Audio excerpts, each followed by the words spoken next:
The special counsel investigation into Russian interference in the 2016 election and President Donald Trump's attacks on Sessions have grabbed headlines in the Attorney General's first year in office. But the Justice Department, of course, has jurisdiction over much more than the Russia probe.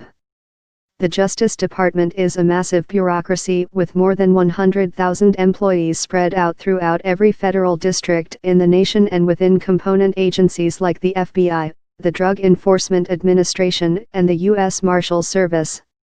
The Justice Department prosecutes defendants ranging from high-profile terrorists and drug kingpins all the way down to demonstrators who chuckle during congressional hearings.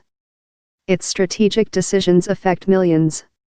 That makes the draft strategy, a final version is due out soon, a reminder of the full scope of the Trump administration's impact on the direction of federal law enforcement. A Justice Department spokesman said the plan is not yet finalized but issued a statement highlighting many of the same priorities addressed in the draft plan. The department's 5-year strategic plan is not final until the Attorney General signs it. As he has not yet done so, we cannot comment on unofficial documents that we have not seen or reviewed and are not in final form, Justice Department spokesman Ian Pryor said. That said, the Attorney General has made clear that his goals are to protect our national security, reduce violent crime, combat the deadly opioid crisis, enforce our immigration laws, and restore the rule of law. The draft plan has 4 major strategic goals: counterterrorism, securing the borders and enhancing immigration enforcement, reducing violent crime, and promoting integrity, good government, and the rule of law. In the counterterrorism realm, the draft plan calls for the DOJ to improve its ability to use social media to identify terror threats, to steel DOJ employees against internal threats who selectively leak classified information, to advance their personal agendas, and to aggressively investigate the disclosure of classified information, and team up with the private sector to enhance the department's ability to disrupt cyber attacks.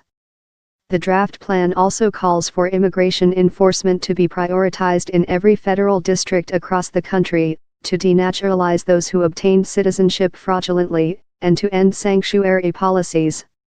The Justice Department sued the state of California over sanctuary policies this week.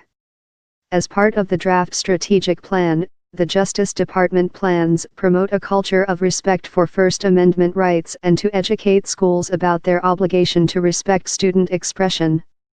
The Justice Department has already intervened in cases involving the free speech rights of conservatives and Christians. The draft plan's omissions speak as loudly as its contents. Although the DOJ's prior strategic plan emphasized civil rights enforcement and criminal justice reform, the draft version of the plan that HuffPost viewed does not. Criminal justice reform has been a focus of presidential son-in-law Jared Kushner, but hasn't been a priority for the Justice Department. Sessions has rolled back Obama-era sentencing reforms and publicly opposed a bipartisan sentencing reform bill, earning a harsh rebuke from his former Senate colleague Chuck Grassley, R. Iowa.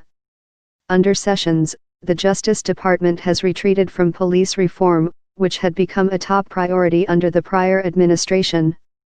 Trump's draft budget calls for the elimination of a historic office founded by the Civil Rights Act of 1964 that works to ease racial tensions. Less than 1/3 of Civil Rights Division employees are satisfied with the Trump administration's policies. Vanita Gupta, who headed the Justice Department's Civil Rights Division under the Obama administration and is now the top executive of the Leadership Conference on Civil and Human Rights, said that Sessions has advanced an anti-civil rights agenda since the day he became the nation's top law enforcement officer. I suppose they don't have the item that says roll back civil rights progress on their strategic plan, which has been what they've been doing, Gupta told HuffPost. Frankly, they should have added that to the list. Ryan Riley is HuffPost's senior justice reporter, covering the Justice Department, federal law enforcement, criminal justice, and legal affairs. Have a tip?